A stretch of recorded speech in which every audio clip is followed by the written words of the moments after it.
Mira, you didn't have to move it.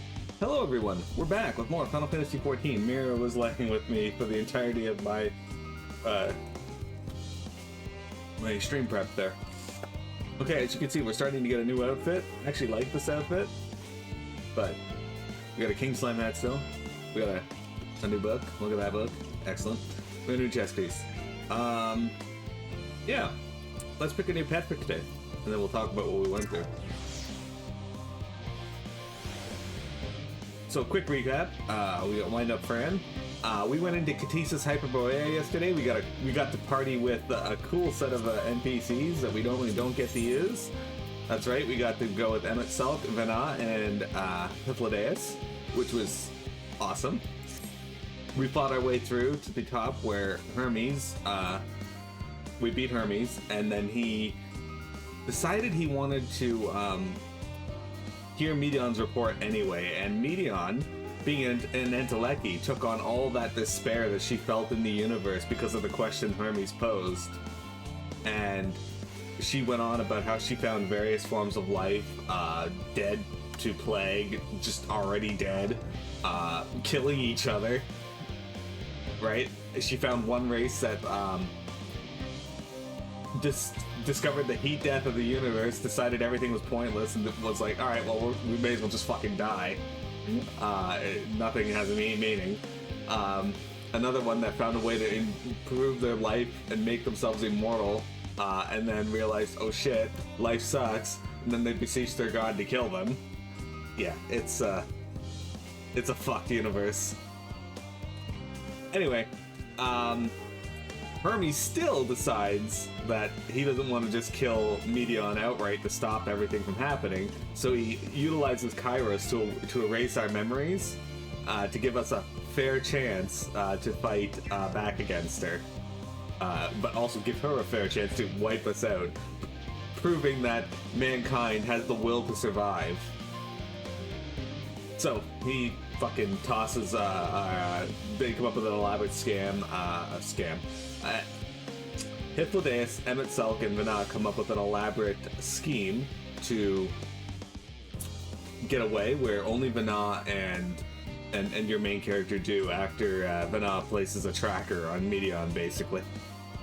And Vana goes about her life and allows for everything to happen. We came back to the future and spoke to the forum, and they agreed to let us tell us what the Great Exodus was, and basically they're building a giant ship, and now we're helping them finish that ship. In return, we get to go meet with Heidelin.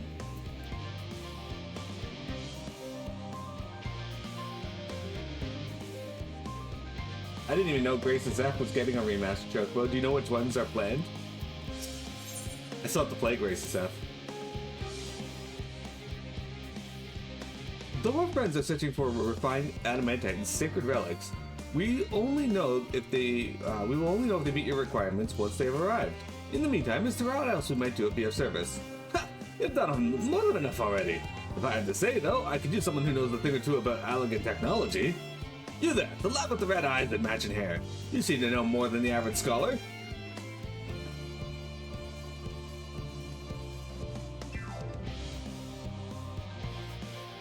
Ha! If only Master Coco knew how right he was. While he and Graha establish a rapport, why don't we help with the preparations for the Great Exodus? Indeed, this would mean going above and beyond in terms of our arrangement, but I propose this not to curry favor. As confident as I am we will succeed, we must be ready for every eventuality. This would also be an opportunity to familiarize ourselves with the logistics of traversing the Great Expanse. And if nothing else, it beats twiddling our thumbs while we wait for the adamantite.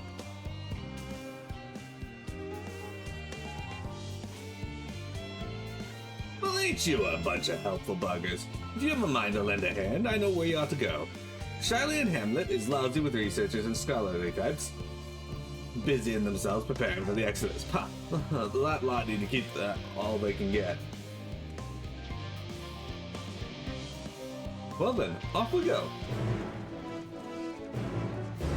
So, essentially, Alphino made a call using a link shell of all fucking things to call everyone that he knew across the Ilsabard contingent and the Eastern Alliance. to get them to go and gather various chunks of elegant adamantite.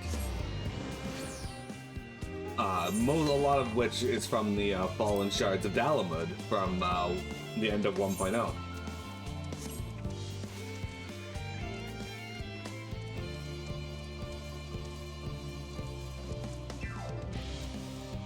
So the small bitch finally learned how to use the phone.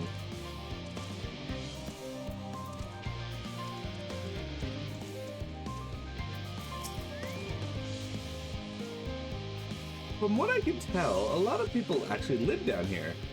I don't know how much we can offer, but I dare say they'll benefit from some of that fresh inspiration Skulllark Monchashed mentioned.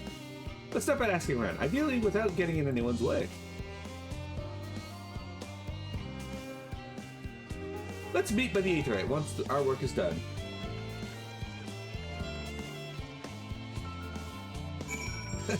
Thanks, Jeremy. After getting the updates on some games on the Direct yesterday, you have to say. Alright, let's hear it. I always like your takes on things, Shokbo, so let's get your thoughts. So if I'm a little stuffed up today, guys, I'm not actually stuffed up that I'm aware of, but I do have a sore throat. Helping with the Ark? Even with all the power Master Kokel's managed to squeeze out of the Aetherburner, it's still not enough, apparently. And now I hear the final days have arrived. Horrible creatures running rampant all over. If only we'd begun the exodus sooner. People are dying, and there'll be no end to it if we don't fulfill our duties.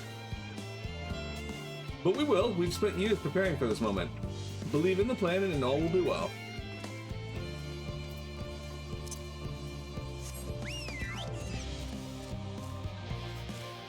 Hey, there's hope for everyone if Alpino can learn how to use Stress Chef.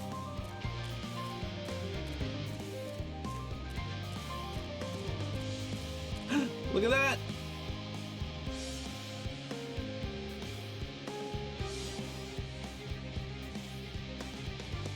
He goes. It's amazing.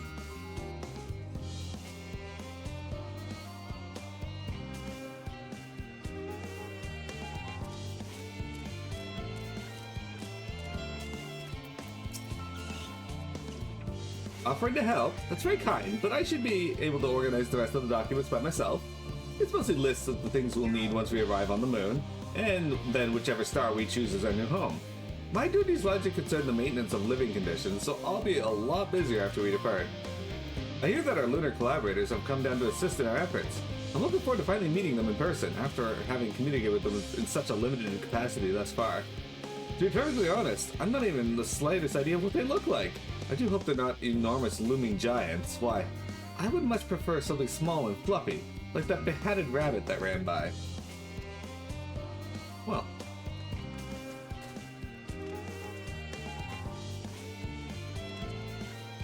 You're excited for Atelier Yumiya? I haven't played any of the Atelier games. They intimidate me with their time limits. I should play them just to find out exactly how the time limit works, but yeah. Seems the Trails of Remake is Switch exclusive for now. I hope it doesn't remain that way, but just want to wait on the release for the DS collection for Castlevania.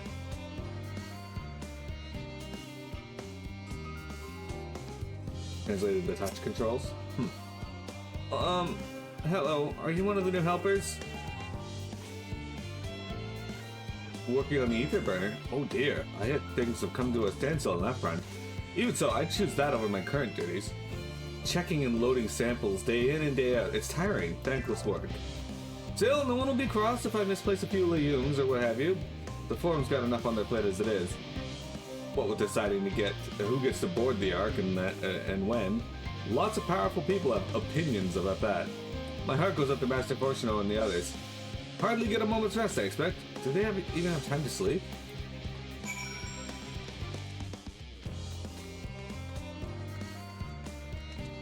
Thankfully, Breeze and Beyond, they've removed the time limits.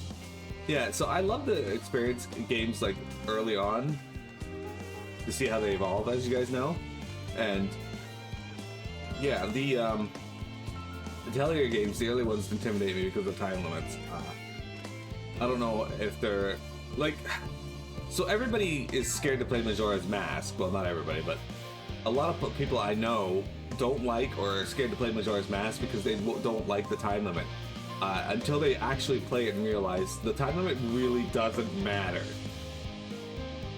It's there to add stress, sure, but it actually has got minimal effect on anything. Fancy meeting you here, Nero. Our friends in the forum brought us to see their teeny tiny toy boat, which was quite impressive considering they didn't use any creation magics. What we're really interested in is Aetheris itself, though we now find ourselves in a sort of funny underground miniaturized version of it.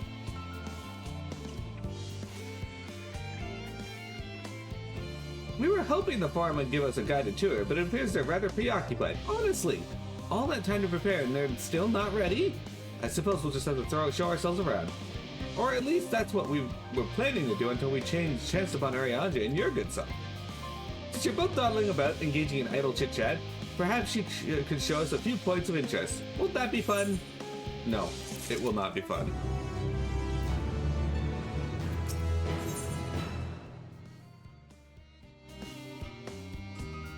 I replayed Majora's Mask on the 2DS. The only thing I didn't like was it was really fucking hard to control the Goron once you start spinning. Like, infuriatingly hard. At least for me. A tour of Labyrinthos. An unexpected yet prudent suggestion.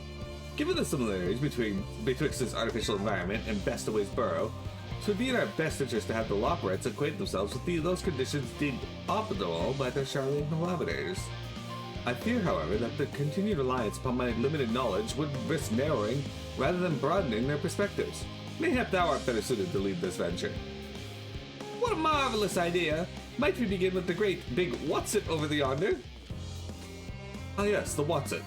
I shall leave its explanation to Miro. Fuck you.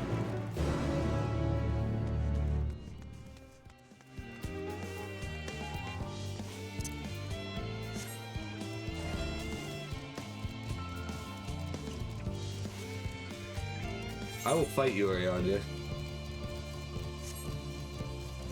I don't want to give a guided tour of the Lopporits. That's not what I signed up for today. I guess it is.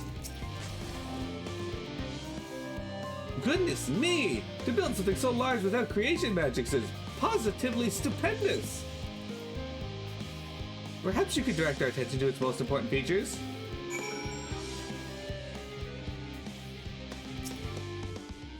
Search the apparatus for points of interest. Okay.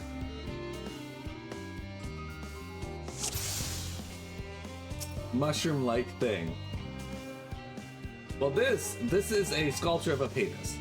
That looks like the trees in the Great Endvale. Hold on, that's a bit of a strange shape. It's thin at the bottom, but big around at the top. Quite tall for something so unbalanced, too. Now it makes sense. That's where they store all the water.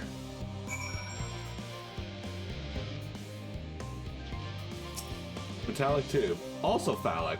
This one without the mushroom top. Is that water I hear inside that great big tube? It must be because of those cogs of the gigantic wheel at the top. Oh, I see. That's how they draw off the water. That's probably some sort of spiral-shaped mechanism inside, too. I did just say this is a sculpture of a penis.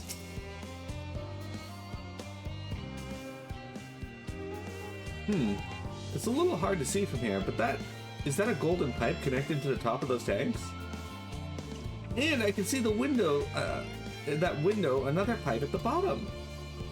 This must be for purifying water drawn up from below.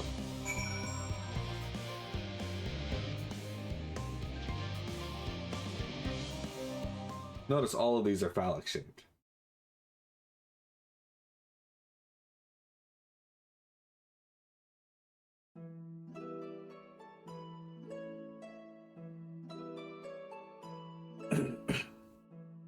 Well, if I were to hazard a guess, water drawn from underground, presumably with some sort of other mechanism, is purified here and stored in that tower before being distributed elsewhere. I'm right, aren't I?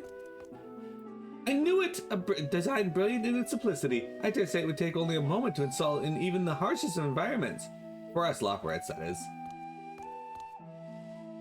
Indeed, securing a reliable source of water is the utmost importance for any fledgling settlement.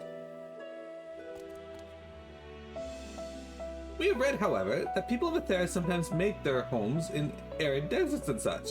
How are they able to survive? Many settlements in Thenelin are built near an oasis. Areas near waterfalls are common sites for villages in Garabania. There you go.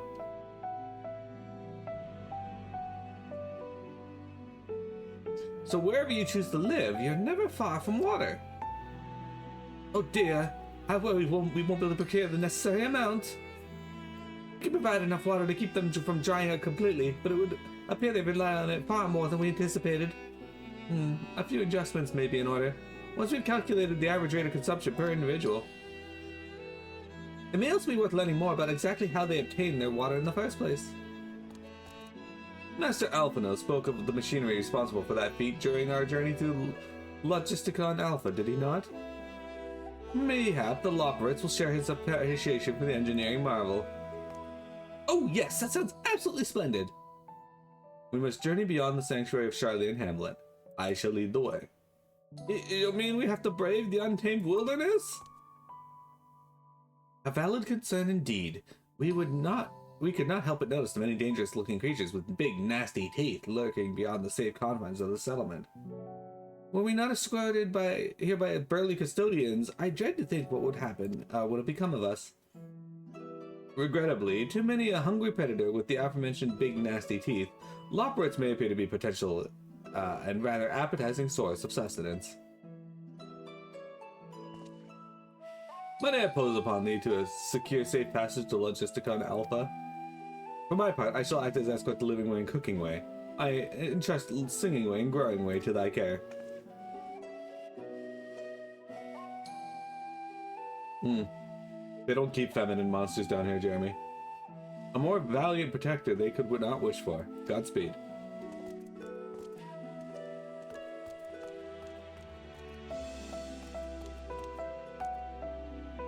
If it's all the same to you, I'd rather not be eaten by some horrid beastie. Come along, growing way, to the water extraction, what's it?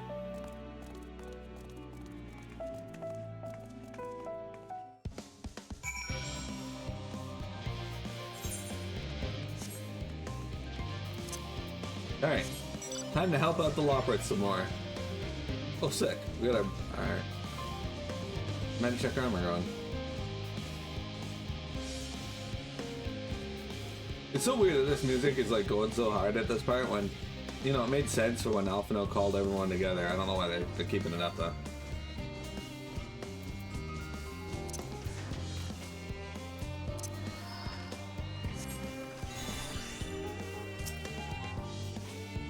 Alphino? Or, Alphino. Carbog, let's get out of the way.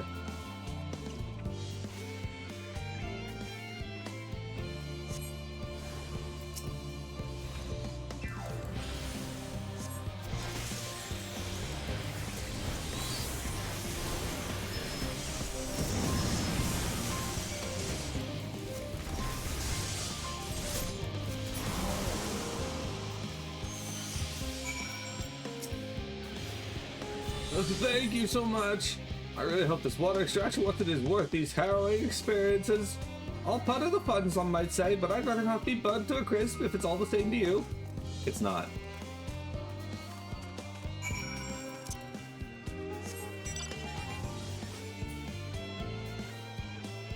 In fact, I question why they're letting us travel through here and murder the creatures they've collected.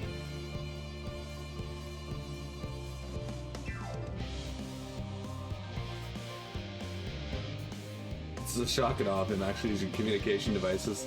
Yeah.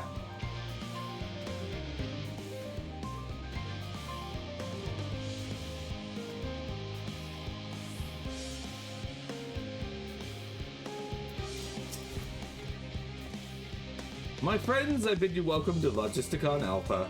Our destination doth lie at the lift's top. Pray, follow me.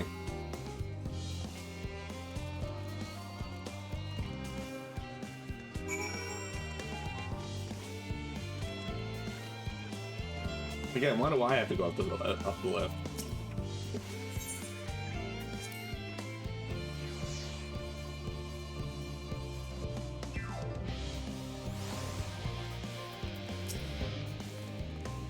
Marvelous, simply marvelous. So this is where the magic, or science rather, takes place. The perfect environment to sustain life, artificially created. The knowledge we gain here will be essential when we start looking for new stars for your kind to inhabit. Apparently, most of them don't even have air for you to breathe. You're all very lucky that Aetherburner just so happens to provide everything you need to thrive. Or did mankind turn out the way they are because of the available resources, I wonder. Either way, it's nothing short of miraculous, and I cannot wait to see more of it. You know what I didn't do? Let's sell those rings I had.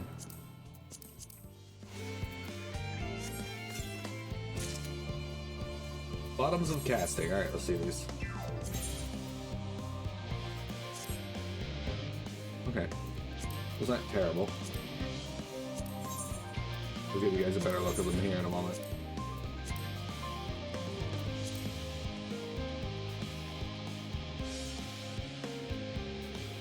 They're like shorts with like a random like hand, like fucking hand railing for you to pull yourself up on it, I guess.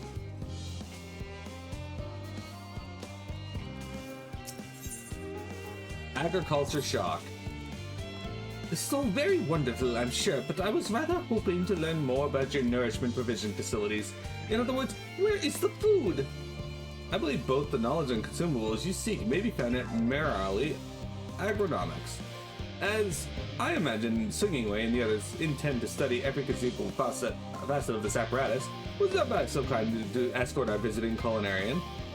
Yes, that sounds much more interesting. Hopefully I'll be able to see firsthand some of the delicacies Urianger was telling me about. Even his incredibly vivid, if a bit too verbose, descriptions cannot compare to sampling them myself. Not to mention, Aetherburner will soon be no more, so I must learn all I can while there is still time. Let us book no further delay. What do you think would be more powerful, magical science or scientific magic? Well, we know how powerful scientific magic is because, you know, Magitech is a thing in this universe. Magical science, though. I feel like that one might be limitless.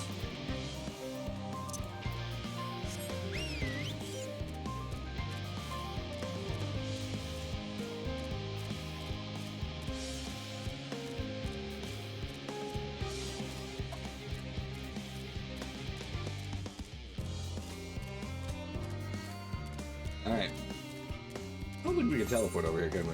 Yeah, no, there's nothing over here.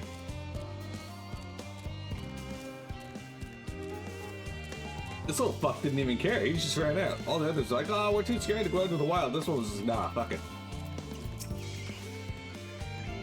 This is the place, yes? The heady aroma was enough to guide me here, and I spotted several of the fruit and vegetables featured in our compendium.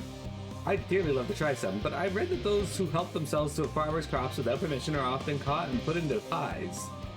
Perhaps you could ask who's ever in charge if they would be willing to part with a few samples. Yay, now we get the lead cooking way around.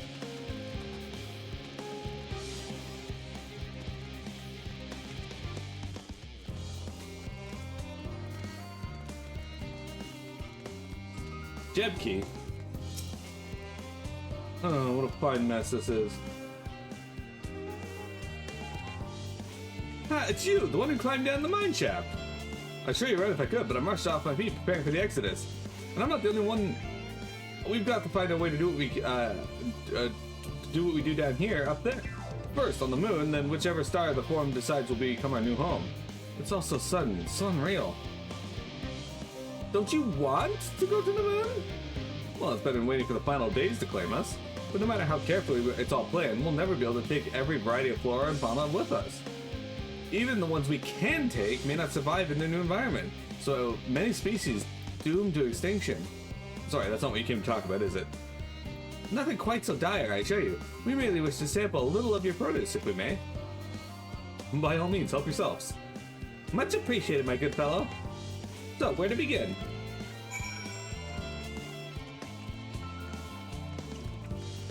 Oh, check it out. He wants to He wants to get the grapes.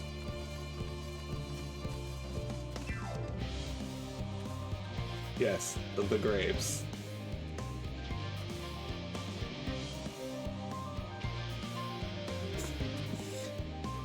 I think I remember them reading that they fixed this model and made it look more grape-like, and people complained, so they put this back in.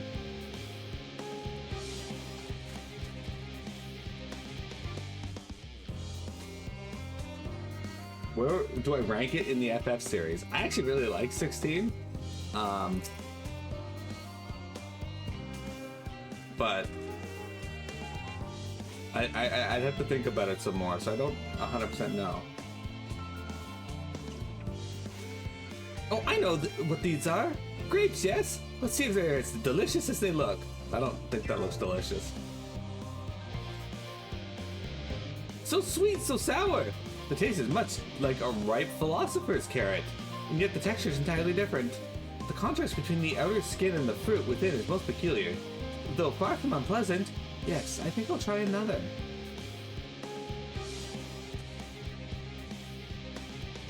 Well, that's certainly given me food for thought, though in a far less visceral manner than any philosopher's carrot. But tell me, what is your opinion of grapes? I'd brave an erupting volcano for a choice bunch. Gassy things, I'd rather eat... No, fuck that. Grapes are great. Yes, they are rather Moorish, aren't they? And from what I've read, quite versatile too. Something about being people stepping on them to make intoxicating beverages, as I recall. Anyway, that's enough about grapes for the time being. On to the next street. This little fuck just wants treats. Orange by name, orange by nature. What came first, the fruit or the color? Who cares? Let's eat.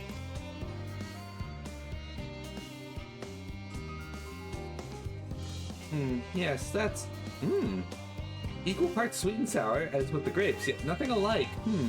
I may have to consult Ariandre about expanding my vocabulary. I simply cannot find the words to describe it. Perhaps what I'm looking for is bitter. This is all very complicated, you know? So many flavors, so many choices. Each individual with their own personal preferences. Now I see why you all turn your noses up at the ideas of eating nothing but carrots. Marvelous though they still are in my estimation. Let no one say I said otherwise. But speaking of carrots, I've yet to sample any of the vegetables.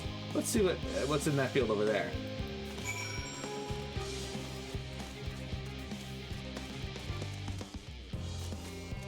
He ranks at number 1. I don't. It's definitely not my favorite Final Fantasy, but I don't think it was anywhere near as bad as a lot of people claim. It was different. There are obviously some things I would have liked to see more of, but overall, I rather enjoyed it. Color, that texture, are they some sort of enormous round carrots? No? In any case, proper nomenclature is of less concern than the taste.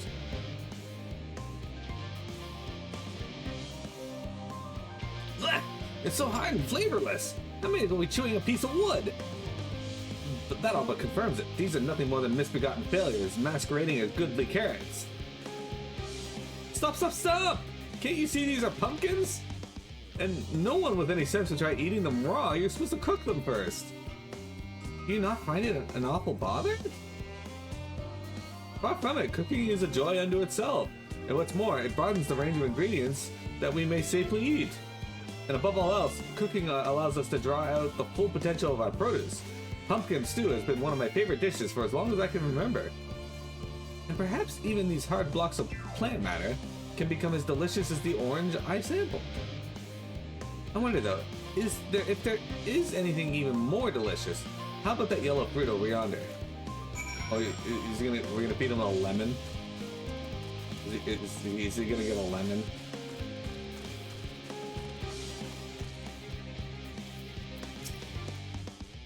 What a wondrous fragment! With luck, it'll have a flavor to match. As I have no idea how these are eaten, I'll just bite into it. Ah! My tongue! Is this poison?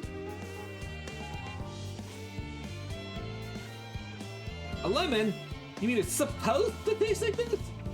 How can something so similar to an orange be so revolting? It may be some time before my palate recovers from this ordeal.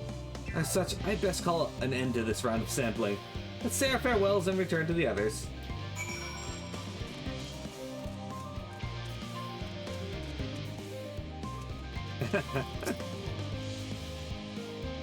Finished, have you? Until you found something to your liking? I'm rather enamored with grapes and oranges, left of the pumpkin, though I learned the hard way they're not to be eaten raw. Then there was the lemon, the deceiver. I still feel so violated. First time, was it? I'd hate for you to leave with a bad taste in your mouth, in more ways than one, so I'll give you this lemon muffin, I begged. If this doesn't change your opinion, nothing will. More lemon? Have I not suffered enough? Nevertheless, it would be remiss of me to spurn this opportunity to... Ooh, a bit of a sick came up there. Learn more of your inscrutable ways. Very well, lemon muffin, do your worst.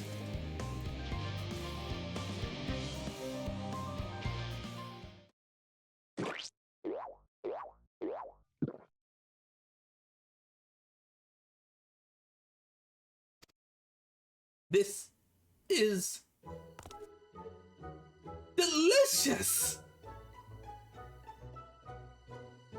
Although I still detect a hint of lemon, it complements the sweetness of the dough to create a perfect harmony.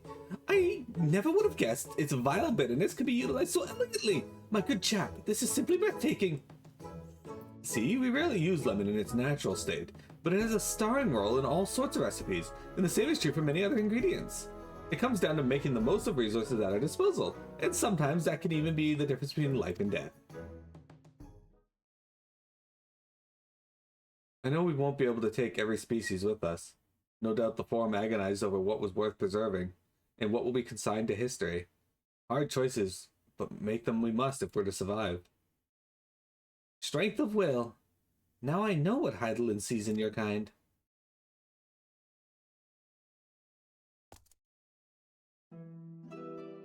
Mankind, the Lopporits, we were both born from the accumulated knowledge of the ancients. They learned all there is to learn about the nature of sentient life and the fates of the stars themselves.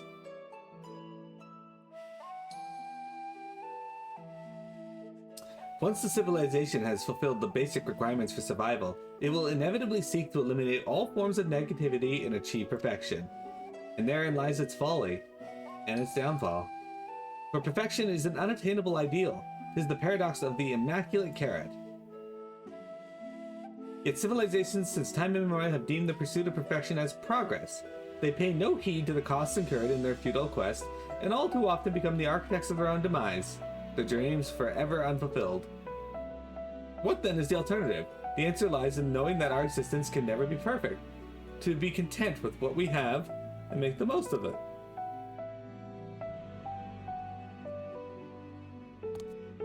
When life gives you lemons, you make lemon muffins.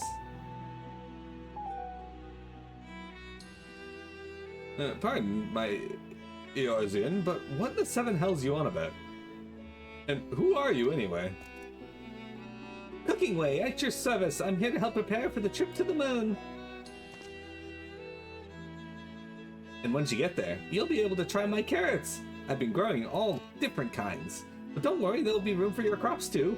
We'll work together to preserve as many of Aetheris' species as possible, if you're up to the challenge. Yes, of course, I look forward to it. Well, this has all been highly productive. Probably. Let's go and see if Urianger and the others have run out of machinery to inspect, shall we?